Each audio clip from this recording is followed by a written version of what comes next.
Muy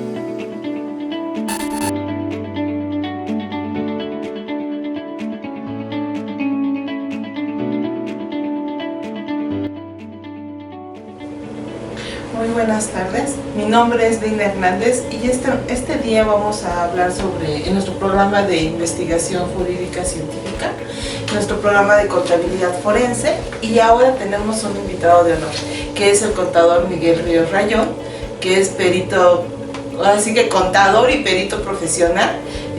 Contador, pues muy buenos días, muchas gracias por su participación en el programa del día de hoy. Gracias, Lina, qué amable de tu parte.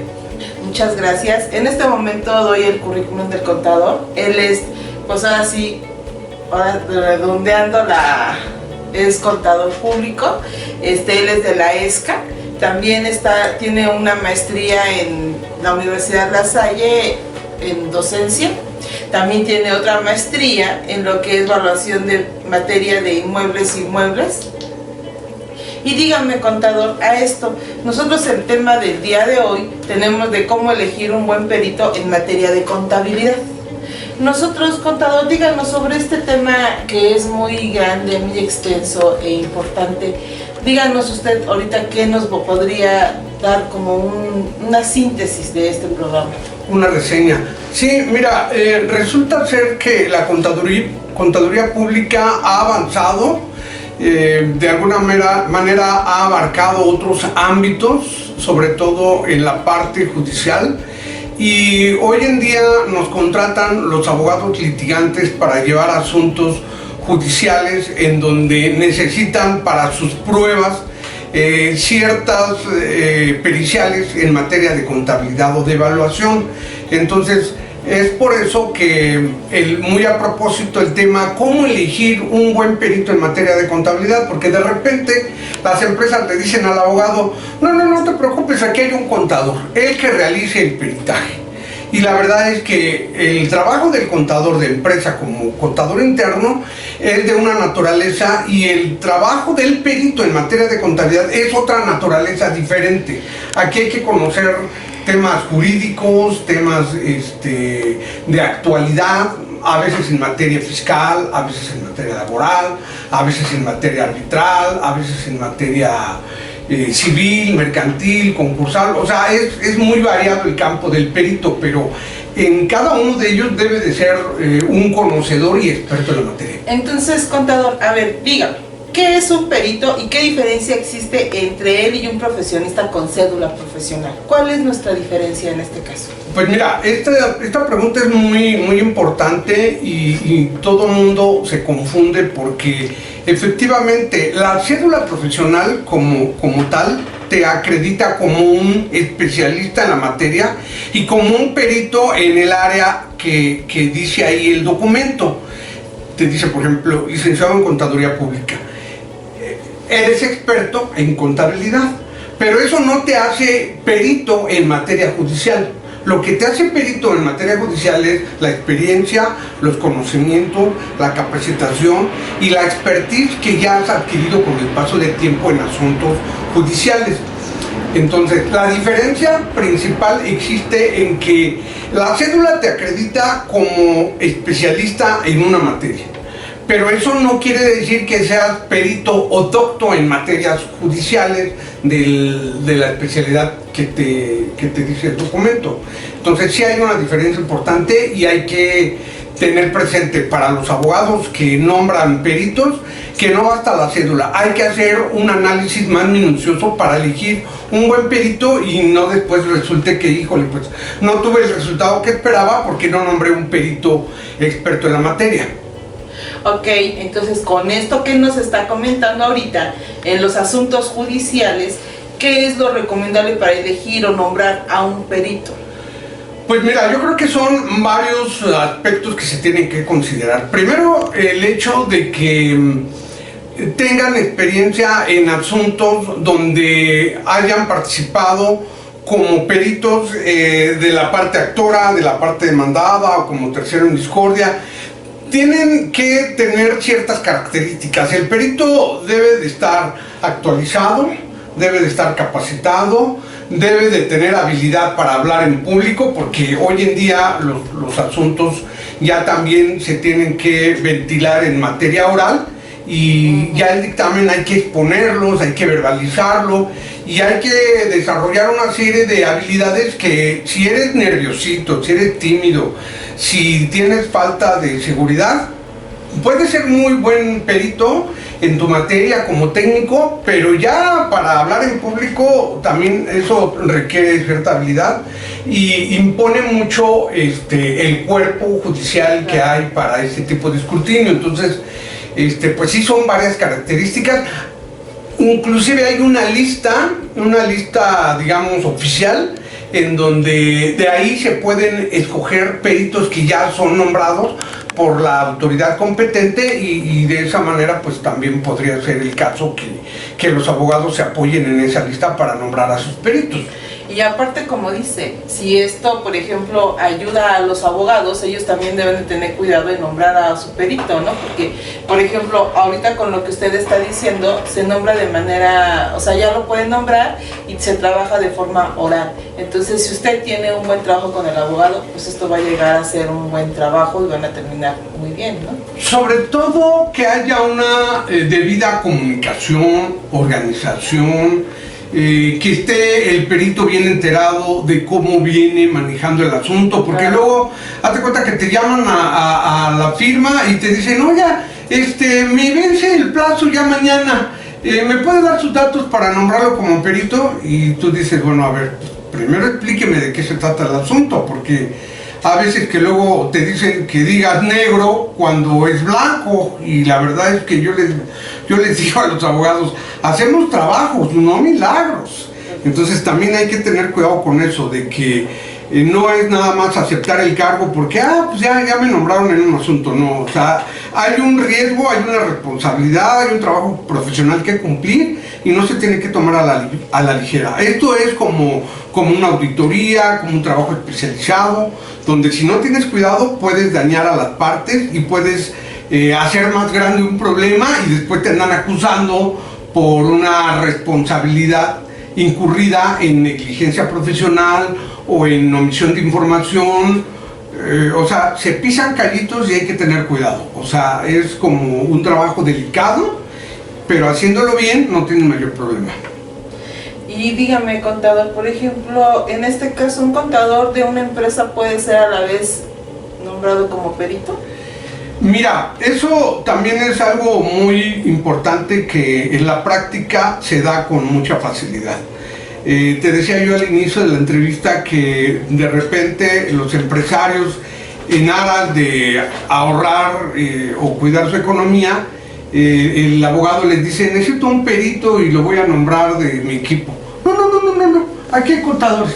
Si ese es el problema, ¿cuánto nos va a cobrar el perito de allá? No, pues que 50,000, 80,000, lo que sea. No, yo aquí le pago y aquí por el mismo sueldo me hace la pericial. No, o sea, insisto, estos son trabajos delicados, especializados, con mucho riesgo, y el perito, el contador de la empresa difícilmente va a hacer un buen papel como perito. O sea, para empezar, no tiene independencia mental, que es un requisito que tiene que tener un perito. Tiene que ser independiente mentalmente y laboralmente de su cliente, porque ni modo que el contador de la empresa diga que su patrón incurrió en una responsabilidad. Él todo lo que le diga el patrón, va a decir, tú di que todo está muy bien en la contabilidad, aunque esté de cabeza, como luego llega a pasar, y el contador, con tal de no perder su chamba, va a decir, pues está bien, yo digo lo que tú me digas. Pues eso no garantiza nada. Entonces, más bien es, el perito tiene que ser independiente a la empresa y tiene que tener un amplio dominio del tema que se va a abordar. Claro, y para tener ese amplio dominio, cuando ustedes llegan a ser peritos, ¿qué es lo que hacen? ¿Hacen algún examen? ¿Ante qué autoridades hacen su examen? ¿En dónde aparecen ustedes ya evaluados para poder realizar esta tarea? Mira, somos evaluados a través de un examen de conocimientos. Tenemos que acreditar estar colegiados, tener por lo menos 5 años de experiencia. haber participado en este tipo de asuntos judiciales como peritajes contables o de evaluación de inmuebles o inmuebles, estar actualizados, capacitados, tener algo muy importante y muy a propósito. Yo me traje una parte de mi biblioteca. Hay bibliografía que tenemos que tener en nuestras firmas. Por ejemplo, este es un ejemplar del perito en el sistema penal acusatorio. Eliseo Lázaro Ruiz es un perito en criminalística, muy docto en la materia, y él escribió este libro, que es pues, prácticamente una enciclopedia para peritos de cualquier naturaleza. Aquí viene lo del método científico, el procedimiento que tienen que seguir para exhibir un dictamen, y obviamente el contador tiene que tener por lo menos este libro actualizado. Se llama Normas de Auditoría para atestiguar, revisión y otros servicios relacionados. Muchos peritos se basan en esta normatividad, y aquí hay un boletín que es el 7010 que habla de normas de atestiguamiento y que en los dictámenes hacen alusión a ello, pero yo me he encontrado, una vez que he analizado a profundidad el boletín, que no es un boletín que al 100% aplique para los peritajes en materia de contabilidad, sino algunas cosas sí aplican y algunas otras las tenemos que tomar de otros boletines. Entonces yo veo que hace falta mucho análisis minucioso por parte de los compañeros, porque algunas veces me han contratado para objetar y echar atrás dictámenes oficiales de procuradurías o de peritos particulares, y de las primeras cosas es, a ver, tú dices que este boletín aplica, vamos a ver qué normas, qué párrafo, qué parte estás aplicando, y al final resulta que ni lo revisaron, ni lo leyeron, ni lo analizaron, sino nada más lo metieron como relleno, y eso no es correcto. O sea, cada párrafo que tenga el dictamen se tiene que cuidar, porque de ahí la parte contraria se agarra para cuestionar el trabajo del perito. Entonces, si hay un párrafo que tú no sabes de lo que está hablando, no te digo cómo te va en una junta de peritos. O sea, te ponen barrido y trapeado porque estás metiendo mucha paja en el dictamen. Y estos trabajos, te vuelvo a repetir, son delicados, de mucho control de calidad, y hay que supervisarlos debidamente. Perfecto. Y dígame, contador, ¿cómo se podría evaluar el trabajo de un perito jurídicamente hablando?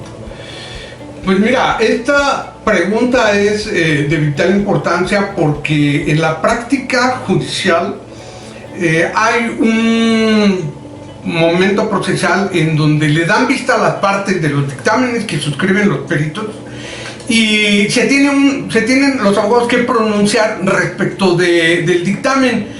Entonces, una manera de evaluar, pues primero es revisando el trabajo, analizando el dictamen, y pues yo lo que les sugiero a los abogados que tienen a su cargo estas tareas, pues que se auxilien de otros peritos igual de especialistas en esta materia, para que sean de igual a igual. O sea, porque de repente hazte cuenta que objetan el dictamen y dicen, no señoría, solicito que no se le dé valor probatorio a este dictamen porque carece de norma técnica para...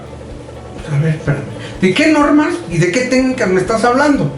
Y la objeción no es genérica, es específica. Es decir, si yo digo que este dictamen le falta normatividad, tengo que decir qué norma le falta. Si digo que carece de técnica, ¿por qué? A ver, ¿cuál es la técnica correcta y qué hizo el perito y por qué digo que le falta la técnica? Pero eso no lo va a poder hacer un abogado, tiene que ser un contador. De igual a igual, a ver, contador, dígame qué observaciones le encuentra a este dictamen. Desde la técnica, desde la norma, desde el procedimiento, desde la metodología, desde la conclusión, todo. Entonces, por eso es muy importante que haya un cuerpo de asesores alrededor de los abogados patronos, de los abogados que tienen a su cargo asuntos importantes, para que así de importante como son sus asuntos, así de importantes sean los peritos, así de importante sea cada documento que se exhibe en el tribunal para objetar un dictamen, que tengan, como dice el dicho común, todos los pelos de la burra en la mano. No nada más decir, que carece de valor. Sí, pero ¿cuáles son tus fundamentos? Le falta técnica, le falta antecedentes, le falta análisis, le falta revisión, le falta control de calidad. O sea, un trabajo profesional es lo que se necesita hacer aquí. Por parte del abogado y por parte de los peritos, de todos. Ok. Y digamos que a esto, contador, ¿es requisito indispensable la certificación del perito? Mira, dependiendo de la especialidad de cada perito, en materia de contabilidad te puedo decir que lo que sí es obligatorio es la colegiación, que pertenezcas a un grupo o cuerpo de contadores ya establecido, ¿no? La certificación es obligatoria en el caso de la contabilidad para algunos trabajos. Por ejemplo, los peritos que son dictaminadores fiscales para efectos tributarios, ellos sí deben de estar certificados. Pero creo que es el único caso que te piden las autoridades judiciales de que te certifiques cuando exhibes un dictamen para efectos fiscales. Fuera de eso, para lista de tribunales, del foro común, del foro federal, con que estés colegiado en una agrupación de tu especialidad es suficiente. Sí es muy sano que estés certificado porque eso te va a permitir que te capacites por lo menos cada año 65 horas. Nosotros como peritos en el Colegio de Contadores, cuando realizamos el ejercicio independiente, nos piden al año 65 horas, que son como semana y media de capacitación, obviamente en diversos momentos, diversas tardes, diversas mañanas, diversas semanas, ¿no? Pero constantemente se tiene uno que estar actualizando. Eso sí debe de ser como casi una característica obligada del perito, ir al día en todas las materias de su profesión. Y después de todo esto, por ejemplo, ustedes aparecen en unas listas que en dónde se encuentran, contador. Mira, los tribunales de foro común, cada entidad local tiene su lista de peritos. En la Ciudad de México hay un boletín judicial que depende del Consejo de la Judicatura de la Ciudad de México y cada 2 años se actualiza la lista. Y en ese boletín hay varias especialidades, desde administración, contabilidad, evaluación, grafoscopía, documentoscopía y todo lo que termine en IA, ahí lo encuentran. Y en materia de fuero federal, el Consejo de la Judicatura también tiene una lista que también es bastante ambiciosa porque esa tiene aplicación en territorio nacional, desde Baja California hasta Mérida, y están por zonas. Y en ahí esa lista se publica en el Diario Oficial de la Federación y también se publica también se renueva cada año, y en un periódico de mayor circulación también se publica esa lista oficial. Hay que cumplir requisitos, ahí no se hace examen de conocimientos, pero sí tienes que agregar o adjuntar y acompañar tu cédula profesional, tu título, tu autorización, tu colegiación, creo que hasta tu fe de bautizo. ¿Cómo ves? Ah, perfecto. ¿Usted en qué es perito, contador? Pues mira, yo tengo una cédula expedida por la Secretaría de Educación Pública que me acredita como contador público, más público que contador, pero sin embargo en la lista oficial sí estoy como perito en contabilidad y de evaluación de muebles e inmuebles. En el concepto más amplio de evaluación de muebles que establece el Código Civil, patentes, marcas, equipo de reparto, equipo de transporte, mobiliario, todo lo que creas que tiene un valor, eso te lo evalúo. Yo les digo a los abogados, yo le evalúo desde un clavo hasta un barco, un avión, una nave espacial de la NASA.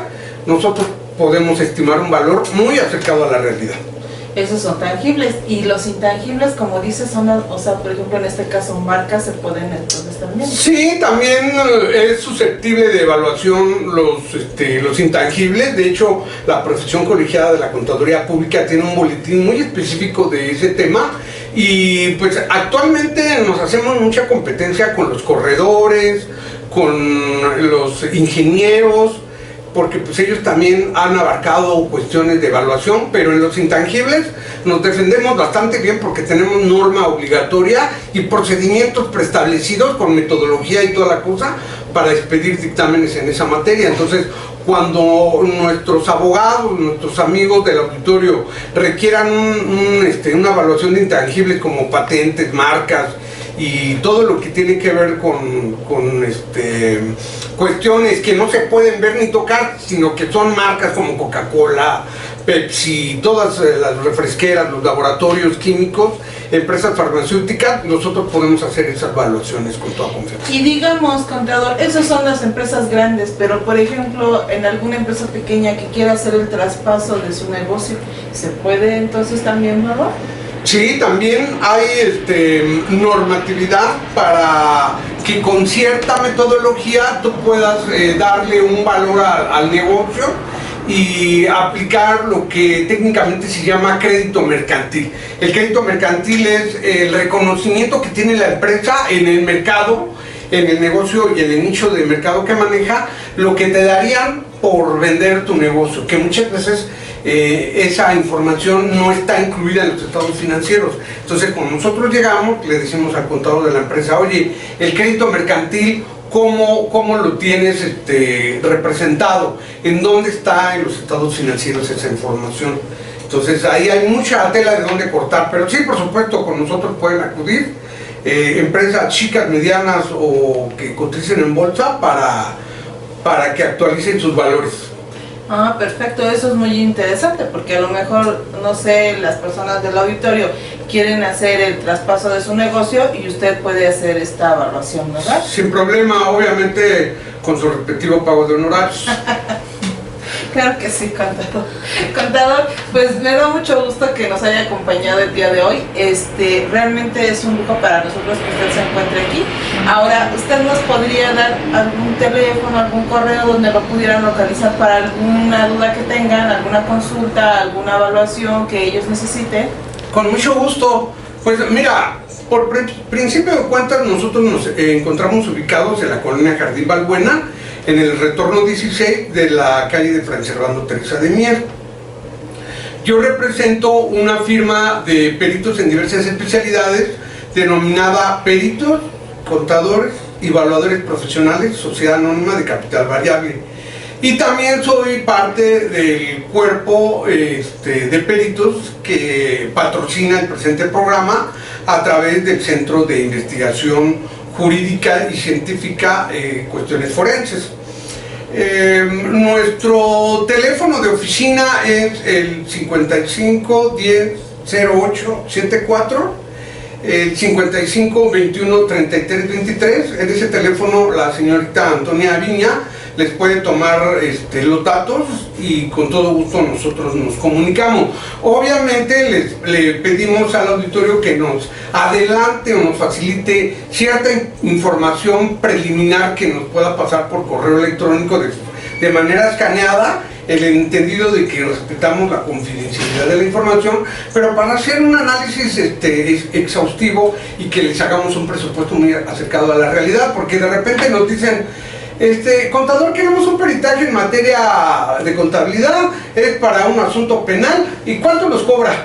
Híjole, pues está bien difícil, porque pues es como si yo les digo a los abogados, pues tengo un divorcio de materia en fuero común, no sé, ¿cuánto me cobran? No, pues hay que ver, o sea, necesitamos datos más minuciosos, más detallados para que entonces el presupuesto sea acorde al tamaño del asunto. Es muy sencillo y yo les digo luego a mis colegas, dependiendo del tamaño del sapo es la pedrada, porque no podemos llevar un asunto grandote y cobrar poquito, o luego los abogados llevan asuntos millonarios cuyo presupuesto está tasado en dólares y nos quieren pagar con centavitos. Entonces también va a depender mucho, sobre todo, de cómo cada quien defiende su trabajo, y no hay mejor persona que pueda defender el honorario que tú misma que estás haciendo el trabajo. Nadie te lo va a valorar mejor que tú, y pues obviamente hay que luchar por eso. Muchísimas gracias, contador. Pues amigos, ya escucharon, es un gusto haber estado con ustedes.